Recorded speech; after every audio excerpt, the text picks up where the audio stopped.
Hi guys, this is Emily Cupely for TheAlleyWayStamps, and for today's card I will start using my distress stain in tarnished brass, which I put in a mini mister, but you can use a distress spray as well. I started spraying it on a regular coordination 110 pounds cardstock. I'm dabbing it with a towel paper to remove the excess and add more stain. It turned out mostly gold, while I wanted to keep some white areas and make it look like I actually sprayed it. So I decided to use the other side of the card base and tried it again. This time I started spraying it from the right bottom corner instead of the top, so that I could keep it concentrated on that corner. Again, I'm dabbing it with a towel paper to remove the excess. This time I got the effect I was looking for. Now I will be using the change stamp set. I will stamp the piggy bank on regular cardstock using my archival ink in jet black. I am making pressure on the edges of the stamp to get a perfect impression. I am going to color it with my distress ink in shaded lilac and a round blending tool. This will give it a light base color. Then I will go ahead and fussy cut it with my EK Success scissors. You can do the fussy cutting now as I am doing, or leave it until you add the shading I will be adding next. It doesn't really make a difference, so it is totally up to you. Now I will add some shading with my Dusty Concord Distress ink, which is a darker purple, and a round blending tool. I will add it all around the image, leaving the center lighter. With a bit of water, I will add more color to the areas I want darker. I am not using a watercolor paper, plus I want these areas to be the darkest ones, so I am adding enough water to be able to apply it with my brush and make the color blend, but not enough to make the cardstock peel.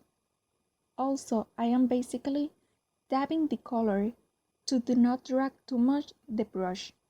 For the inside of the ears, I am doing the same. Anyway, this time I am using worn lipstick.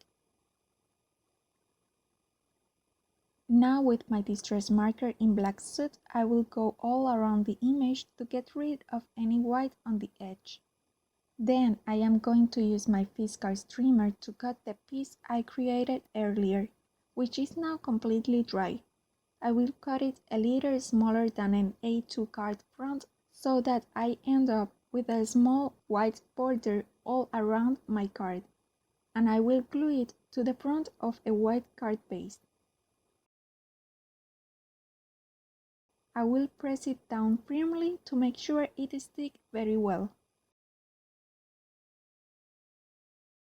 Now I will take the word shine from the Now You See Me stamp set, and I will stamp it on a piece of white cardstock using my archival ink in jet black. I will cut it in a thin strip using my paper trimmer. Carefully, I will use my scissors to make two tiny holes to the left of the phrase, and I will add some small fasteners in antique gold from thin holes.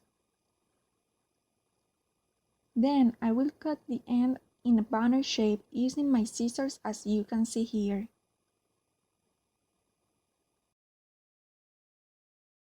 I am going to mount my pieces using some foam squares from scrapbook adhesives.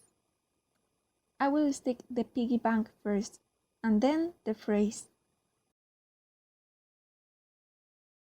To add some details, I will use my Signo broad white gel pen to draw some dots on the pig. To make them look more random, I will draw some small dots and some bigger dots. You can use liquid pearls or stickles for this step, or even a gel pen in another color. Once I finished adding the dots, I went ahead and glued some of this sequence using my multi-medium mat from Ranger. Now I will add some stickles in champagne to the center of the sequence.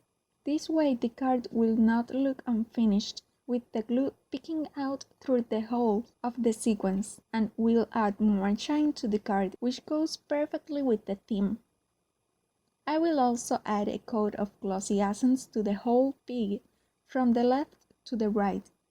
Again, this will add more shine and interest to the card, since it is a pretty simple card.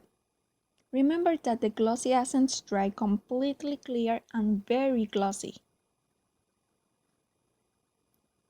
Here you can see all the glossiness and shine in all our elements, from the metallic gold in the background to the sequins and the cute piggy bank.